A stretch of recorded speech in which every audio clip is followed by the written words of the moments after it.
এইবারের যে পরীক্ষা থার্ড সেমিস্টারের সেখানে নতুন কি নিয়ম আসতে চলেছে। গ্রেস নম্বর সেটা কি দেওয়া হবে?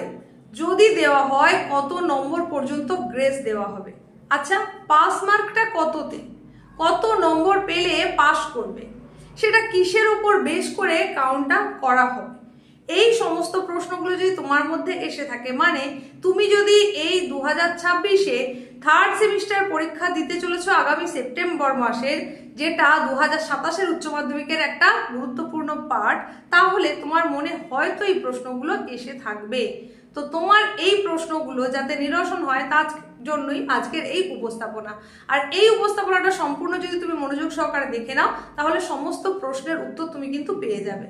নিশ্চয়ই ভাবছো যে আমি কি করে বুঝলাম যে এই প্রশ্নগুলো তোমার মনে চলছে কিনা, কারণ তোমাদের মধ্যে থেকেই এখন অনেকে নানান ভিডিওর মধ্যে এসে কমেন্টের মধ্যে এই প্রশ্নগুলো করছো।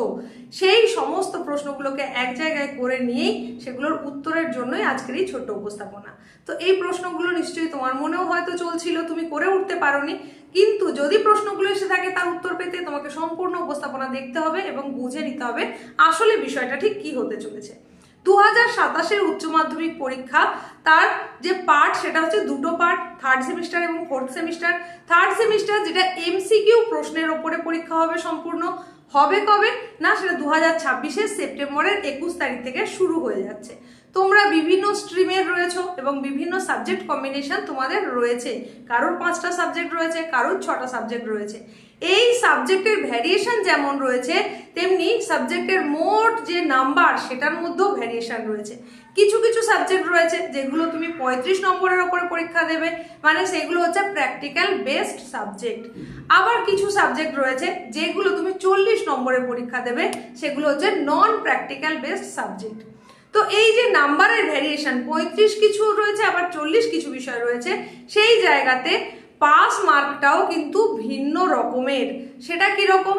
সেটা হচ্ছে সংসদের যে রুলস রয়েছে সেই রুলস অনুযায়ী তোমাকে প্রত্যেকটা সেমিস্টারে ইন্ডিভিজুয়াল সাবজেক্টের জন্য 30% মার্কস কিন্তু পেতে হবে। সুতরাং এই 30% মার্কস হিসেবে যদি আমরা হিসেব করে দেখি, সেখানে 35-এর মধ্যে যেটা ধার্য নম্বর পাস মার্ক হিসাবে সেটা হচ্ছে 10.5, মানে পুরো 11 নয়, আবার 10 পেলেও কিন্তু হবে না, 10.5 অন্তত তোমাকে এক একটা সাবজেক্টে পেতে হবে, যেগুলো 35 নম্বরের বিষয়। আবার 40 নম্বরের যে সমস্ত সাবজেক্ট রয়েছে সেই সাবজেক্টগুলোতে 30% মার্কস, মানে তোমাকে অতি অবশ্যই 12 পেতে হবে, তবেই কিন্তু সেটাকে পাস বলে গণ্য হবে। তাহলে কোনো একটা বিষয় যেটা 35 নম্বরের, সেখানে তুমি 10.5 পেলে না, হয়তো 10 পেয়েছো, তাহলে কি হবে? তাহলে সেক্ষেত্রে কি ওই নম্বরটা তোমাকে পাইয়ে দেওয়া হবে, মানে গ্রেস মার্ক হিসাবে সেটা কি তুমি পেয়ে যাবে, নাকি আর কোনো ব্যবস্থা রয়েছে? বা যে সমস্ত বিষয়গুলো 40 নম্বরের, সেখানে 12 পাস, তুমি হয়তো 11 পর্যন্ত পেয়েছো, তাহলে ওই একটা নম্বর যেটা তোমার পাস মার্কের জন্য খুব গুরুত্বপূর্ণ, সেটা কি তোমাকে দিয়ে দেওয়া হবে সংসদের তরফ থেকে? এই সমস্ত প্রশ্নগুলো যখন তোমার মধ্যে ভিড় করছে, তখন তোমাদের বলি 10.5-এ পাস মানে তুমি 11 পেতে পারো, পুরো 10.5 তো কখনোই পাবে না, কারণ তোমাদের এমসিকিউ প্রশ্ন সেটা 35 নম্বরের হলে 35টা প্রশ্ন থাকবে, প্রত্যেক প্রশ্নের নম্বর 1। আবার 40 নম্বরের যদি পরীক্ষা হয় 40টা প্রশ্ন থাকবে, প্রত্যেক প্রশ্নের নম্বর 1। এখানে কিন্তু হাফ নম্বর দেওয়ার কোনো জায়গা নেই। ব্রড কোশ্চেনের ক্ষেত্রে আমরা দেখতে পারি যে সেখানে পরীক্ষকরা কিন্তু অনেক সময় মনোমতো যদি না উত্তর হয়, সেখানে কিছুটা নাম্বার ডিডাক্ট করে নেন, সেখানে হাফ নাম্বার এরকম দেওয়া যায়। কিন্তু যেহেতু এমসিকিউ প্রশ্ন, যেহেতু পুরোটাই 1 নম্বর করে এক একটা প্রশ্নের জন্য ধার্য, সেক্ষেত্রেই হাফ মার্ক দেওয়ার কিন্তু কোনো জায়গা নেই। ঠিক হলে তুমি পুরো 1 পাবে, ভুল হলে পুরো 1 নম্বরই কাটা যাবে। সুতরাং তোমাকে অবশ্যই তাহলে পেতে হচ্ছে 11। আশা করছি আমি বোঝাতে পারলাম। তার থেকে 1 কম পাওয়া মানে তুমি 10 পেলে, মানে সেটা কাঙ্ক্ষিত মানে তুমি পৌঁছতে পারলে না, কারণ 10.5 পেলে তবেই পাস। সুতরাং তোমাকে 11 পেতে হচ্ছে পাস করতে হলে, এটা 35-এর ক্ষেত্রে বললাম। আর 40 নম্বরের পরীক্ষায় অবশ্যই 12 পেতে হচ্ছে, তার বেশি তুমি যত খুশি পেতে পারো, কিন্তু তার কম পেলে একেবারেই হবে না। এবার প্রশ্ন হচ্ছে যদি কম হয় তাহলে কি হবে? তাহলে কি সেক্ষেত্রে এই গ্রেস নম্বরটা দিয়ে দেওয়া হবে? উত্তর হচ্ছে না, একেবারেই না। গ্রেস মার্কটা কিন্তু এই এমসিকিউ প্রশ্নের ওপরে দেওয়া কখনোই সম্ভব নয়। তোমরা যারা উচ্চ মাধ্যমিক থার্ড সেমিস্টারের পরীক্ষার্থী, ভালো করে বুঝে নাও, উচ্চ মাধ্যমিকের থার্ড সেমিস্টার পরীক্ষায় কোনোভাবেই তুমি কোনো গ্রেস মার্ক পেতে পারবে না। তোমার ক্যাপাবিলিটি অনুযায়ী তুমি যেমন পরীক্ষা দেবে সেই রকম মার্কসই কিন্তু পাবে, এবং সেটাই নির্ধারণ হবে যে তুমি পাস নাকি ফেল। যদি তোমার 10.5-এর কম হয় তাহলে কি হবে, যদি তোমার 12-র কম হয় সেক্ষেত্রে কি হবে? সেক্ষেত্রে যেটা হবে সেটা হচ্ছে তোমাকে আবারও সাপ্লিমেন্টারি পরীক্ষা দিতে হবে। যেমন তোমরা দেখে এসেছো ক্লাস 11-এর ক্ষেত্রে, ক্লাস 11-এর ফার্স্ট সেমিস্টারের ক্ষেত্রেও তোমরা দেখেছো যে সেখানে কাঙ্ক্ষিত মান অনুযায়ী না পৌঁছতে পারলে সাপ্লিমেন্টারি পরীক্ষা দিতে হয়েছে। ঠিক তেমনি এক্ষেত্রেও তোমাকে কিন্তু সাপ্লিমেন্টারি পরীক্ষা দিতে হবে, এবং এই সাপ্লিমেন্টারি পরীক্ষাটা দিতে হবে যতক্ষণ না তুমি ওই কাঙ্ক্ষিত মানটায় পৌঁছতে পারছো। তার মানে এই নয় যে তুমি ফোর্থ সেমিস্টারে বসতে পারবে না, তুমি কিন্তু ফোর্থ সেমিস্টারের পরীক্ষায় বসতে পারবে, সেটা তো একটা আলাদা পার্ট। সেটা বিটিকিউ প্রশ্নের ওপরে হচ্ছে, ব্রড টাইপ কোশ্চেনের ওপরে হচ্ছে, তুমি সেই পরীক্ষা দিতে পারবে। কিন্তু তোমার এই ক্ষেত্রে যদি প্রয়োজনীয় যে নাম্বার সেটা যদি না থাকে তাহলে তোমাকে অতি অবশ্যই আবার কিন্তু সাপ্লিমেন্টারি পরীক্ষায় বসতে হবে। এই প্রশ্নের উত্তরটা নিশ্চয়ই তোমরা পেলে যে তোমরা গ্রেস মার্ক পাবে কি পাবে না।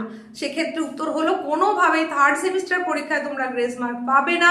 এটা দেওয়া সম্ভব ফোর্থ সেমিস্টারের ক্ষেত্রে, যেহেতু সেখানে বিটিকিউ কোশ্চেন থাকে, সেখানে তোমাদেরকে লিখতে হবে। লেখার জায়গায় স্যারেদের কাছে মানে এক্সামিনার যারা থাকেন ওনাদের হাতে কিন্তু সুযোগ থাকে নম্বরটা দেওয়ার। তুমি যদি লিখে আসো সেক্ষেত্রে নম্বর দেওয়ার সুযোগ থাকে, কিন্তু এই থার্ড সেমিস্টারের পরীক্ষা যেটা তুমি দেবে ওএমআর সিটের ওপরে, ওএমআর সিটের ওপরে যখন তুমি দিচ্ছ সেখানে কোনোভাবেই কিন্তু এক্সট্রা নম্বর তোমাকে দেওয়ার মতন কোনো জায়গা থাকবে না। সুতরাং তোমরা কোনোভাবেই এখানে এক্সট্রা নম্বর বা গ্রেস নম্বর পাবে না। এরপরে বলি নিয়মের কি কোনো পরিবর্তন হয়েছে? অবশ্যই হয়েছে। কি পরিবর্তন হয়েছে? সময়ের ক্ষেত্রে একটা বিরাট পরিবর্তন হয়েছে। এর আগে মানে 2026-এর যে উচ্চ মাধ্যমিক পরীক্ষা ছিল সেখানে থার্ড সেমিস্টারের পরীক্ষার টোটাল ধার্য সময় ছিল 1 ঘন্টা 15 মিনিট, কিন্তু তোমাদের জন্য এইবার নির্ধারিত সময়ের মান যে পরিমাণটা সেটা হচ্ছে 1.5 ঘন্টা, মানে 15 মিনিট বাড়ানো হয়েছে। কিছু কিছু নির্দিষ্ট সাবজেক্ট রয়েছে যেমন ভিজুয়াল আর্ট, মিউজিক, এই ধরনের কিছু সাবজেক্ট রয়েছে যেগুলো 1 ঘন্টার ওপরে হবে। বাকি সমস্ত সাবজেক্ট সেগুলো কিন্তু 1.5 ঘন্টার ওপরে হবে। যদিও প্রথম 15 মিনিট তোমাদের ওএমআর ফিল আপের জন্যই দেওয়া হবে, সেখানে কিন্তু তুমি কোনো অ্যান্সার করতে পারবে না। তো এইভাবে নির্ধারণ করা হয়েছে। তাহলে কোন জায়গায় পরিবর্তন আশা করছি সেটা বুঝতে পেরেছো। এই পরিবর্তনটা কিন্তু অনেকটা বড়। ওএমআর ফিল আপটা কিন্তু একটা অনেকটাই কঠিন কাজ। তোমার সেখানে roll number, registration number, question booklet নম্বর, সাবজেক্ট, এরকম বেশ কিছু কিন্তু বিষয় থাকে যেগুলো তোমাকে ওখানে ফিল আপ করতে হবে। তো এই জায়গাগুলো ফিল আপ করতে গেলে সময় লাগে, এবং তারই সঙ্গে সঙ্গে তুমি যখন টোটাল সেটাকে গোল করে দেবে, ফিল আপ করবে, সেটাতেও অনেকটা সময় লেগে যায়। আর ওই জায়গায় যদি ভুল হয়ে যায় তাহলে তো তোমার ওএমআরটাই ক্যান্সেল হয়ে যাবে।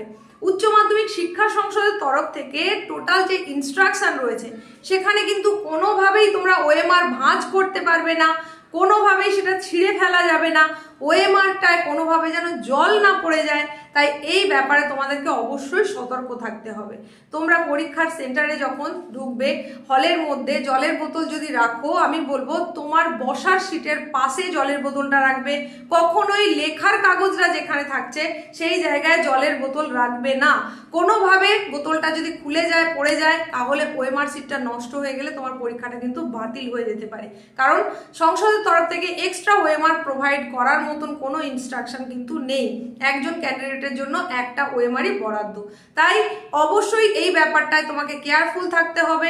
এই বিষয় দুটো ছাড়া যদি তোমার আরো কোনো প্রশ্ন থেকে থাকে তাহলে কমেন্ট সেকশন খোলা রয়েছে, সেখানে তুমি নির্দ্বিধায় প্রশ্ন করো, অবশ্যই আমি তোমাদের জন্য উত্তরটা নিয়ে চলে আসব। আর পরীক্ষা যত সামনে আসবে তোমাদের জন্য আরো নানান বিষয়, নতুন বিষয় যেটা তোমাদের জানার দরকার রয়েছে সেগুলো আসতে থাকবে। তাই নিয়মিত চ্যানেলের সঙ্গে থাকতে হবে, দেখতে হবে। প্রত্যেকের জন্য থাকলো শুভকামনা যাতে তোমরা আগামী দিনে খুব ভালো পরীক্ষা দিতে পারো, রেজাল্ট ভালো করতে পারো, তোমাদের প্রস্তুতি যাতে খুব ভালো হয়। এই পর্যন্ত বলে আজকে শেষ করছি। দেখা হচ্ছে খুব তাড়াতাড়ি নেক্সট উপস্থাপনায়।